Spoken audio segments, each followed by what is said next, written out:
Guys, ini Raka. Dia kelas 2 SMA.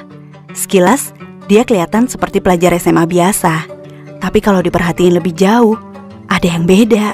Wajahnya kuyuh dan sering kelihatan murung. Pandangan matanya kosong, kayak orang lagi bengong. Terus, emosinya juga bisa naik turun gak jelas. Kalau diajak ngobrol, bicaranya gak jelas dan seringkali gak nyambung. Setelah diselidiki, ternyata Raka adalah seorang pengguna narkoba. Nah, punya teman atau kenal seseorang yang mirip Raka nggak? Atau pernah kebayang nggak kalau Raka itu kita sendiri? Narkoba atau sering juga disebut nafza, singkatan dari narkotika, psikotropika, dan zat adiktif lainnya, adalah istilah yang ngegambarin semua bahan atau senyawa yang bisa menyebabkan penurunan kesadaran dan bisa mengakibatkan ketergantungan kalau digunakan dengan tidak sesuai. Penyalahgunaan narkoba bisa membuat kita kecanduan yang akhirnya bikin kita terus-terusan mengkonsumsi narkoba dengan jumlah yang makin banyak pula. Dampak kecanduan narkoba bakal dirasakan oleh otak kita, terutama otak bagian depan yang fungsinya mengatur gerakan, ucapan, perilaku, memori, emosi, dan kepribadian kita. Kita jadi nggak bisa berpikir jernih, gampang lupa, dan sulit berkonsentrasi.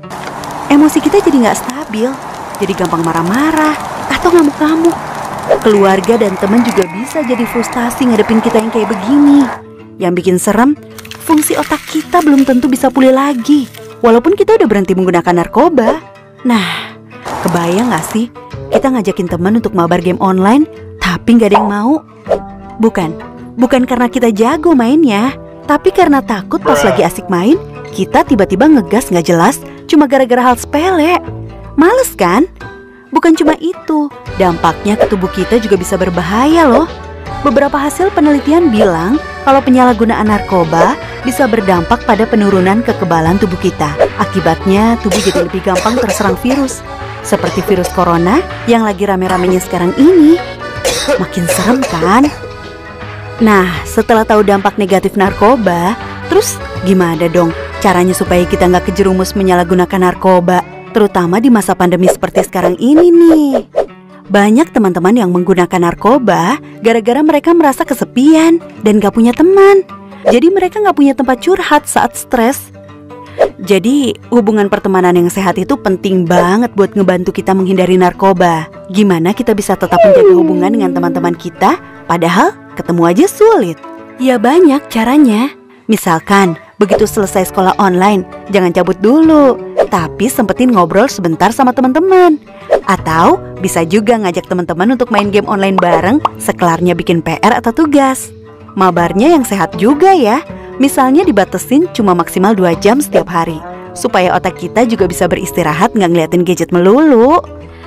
Tapi selain teman-teman sekolah, jangan lupa kita masih punya teman yang jaraknya nggak jauh dan bisa kita ajak ngobrol kapan aja, yaitu keluarga kita sendiri. Ingat, masa pandemi ini bisa bikin stres siapa aja, termasuk kakak, adik, atau orang tua kita. Nah, daripada stres sendiri-sendiri, kenapa nggak sekali-sekali kita ngobrol sama mereka sambil sekalian curhat, ya kan?